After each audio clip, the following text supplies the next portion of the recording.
أعوذ بالله من الشيطان الرجيم. إنا نحن نزلنا الذكر وإنا له لحافظون. Syahidallahu annahu la ilaha illa huwa wal malaikatu wa ulul ilmi qa'iman bil qist. La ilaha illa huwal azizul hakim. Allah menyatakan bahwasanya tiada ilah yang berhak disembah melainkan Dia, yang menegakkan keadilan. Para malaikat dan orang-orang yang berilmu juga menyatakan yang demikian itu. Tiada ilah yang berhak disembah melainkan Dia, yang maha perkasa lagi maha bijaksana. Al-Imran ayat 18. Ilmu menepati kedudukan yang sangat penting dalam Islam.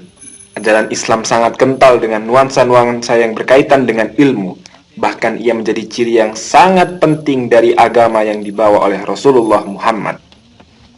Banyak ayat maupun hadis yang memerintahkan umat Islam serius mencari ilmu supaya menjadi orang yang berilmu. Dengan ilmu, maka seseorang akan memperoleh kedudukan yang tinggi. Hal ini ditegaskan dalam firman Allah, "Yarfa'illahu alladhina amanu minkum walladhina utul ilma darajat." Allah akan meninggikan orang-orang yang beriman di antara kamu dan orang-orang yang diberi ilmu pengetahuan beberapa derajat. Surat Al-Mujadalah ayat 11.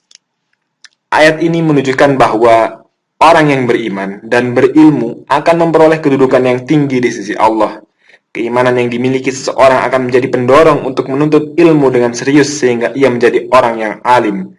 Kumpulan orang-orang alim disebut dengan ulama.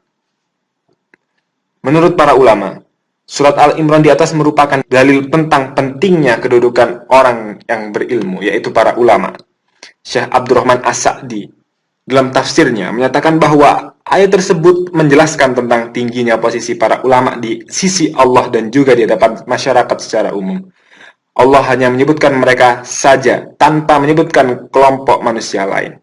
Ibnu Abbas mengartikan ulil amri dalam firman Allah, "Wahai orang-orang yang beriman, taatlah kepada Allah dan taatlah kepada Rasul-Nya dan ulil amri di antara kamu."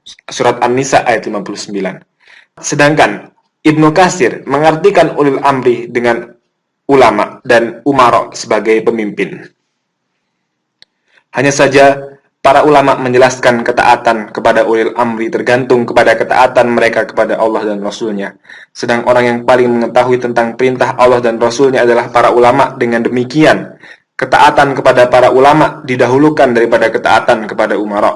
Karena umara sendiri wajib menaati ulama yang komitmen dengan ajaran Islam. Dalam hal ini Ibnu Qayyim menyatakan, para umara hanya boleh ditaati jika mereka memerintahkan kepada sesuatu yang berdasarkan ilmu. Hal itu bisa terwujud jika para umara tersebut mengikuti para ulama, karena ketaatan itu hanya diwajibkan pada hal-hal yang baik-baik saja dan berdasarkan ilmu.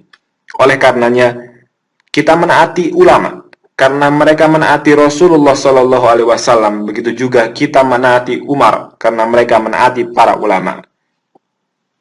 Salah satu ciri khas tradisi ilmu Islam yaitu tidak pernah lepas dengan apa yang disebut dengan otoritas keagamaan. Ketika Rasulullah SAW masih hidup, umat Islam dengan mudah langsung merujuk kepada beliau jika ada masalah. Begitu beliau wafat, para pembesar sahabat menjadi referensi umat Islam dalam menyelesaikan urusan agama. Hal ini dilanjutkan oleh para ulama generasi berikutnya yang diakui keilmuannya. Ini bisa dimaklumi karena nas Al-Quran dan Al-Hadis masih bersifat global, simpel, zanni mengandung praduga. Bahkan secara zahir kerap dijumpai petunjuk nas yang terlihat kontradiktif. Untuk mengistinbat, menggali hukum nas-nas tersebut membutuhkan perangkat-perangkat ilmu yang tidak sederhana. Bagi muslim awam tentu tidak mampu menggali hukum yang terkandung dalam nas-nas Al-Quran dan Hadis. Disinilah pentingnya peran ulama yang memiliki metodologi yang ilmiah dalam memahami nas-nas Al-Quran maupun Hadis. Oleh karena itu, ijma atau konsensus ulama merupakan sumber hukum ketiga setelah Al-Quran dan Hadis.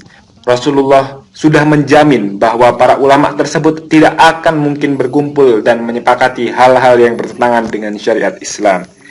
Imam Syafi'i berpendapat bahwa landasan hukum dari Al-Quran tentang keabsahan ijma, yaitu firman Allah, dan Barang siapa yang menentang Rasul sudah jelas kebenaran baginya dan mengikuti jalan yang bukan jalan orang-orang mukmin, maka kami biarkan ia bergelimang dalam kesesatannya dan kami masukkan ia ke dalam neraka jahanam, dan neraka jahanam itu seburuk-buruk tempat kembali. Surat An-Nisa ayat 115. Menurutnya, ayat yang berbunyi dan mengikuti jalan yang bukan jalan orang-orang mukmin sebagai landasan keabsahan ijma atau konsensus ulama. Adapun keterangannya adalah barang siapa yang menyelisihi jalan atau cara pandang orang-orang yang beriman dalam hal ini adalah ijma atau konsensus para ulama, maka dia diancam oleh Allah dengan neraka jahanam. Keterangan memberi pesan bahwa betapa tinggi kedudukan para ulama di tengah-tengah masyarakat. Umat Islam harus selalu bersama dengan para ulama dan bertanya kepada mereka tentang hal-hal yang tidak mereka ketahui, sekaligus larangan untuk menyelisih para ulama.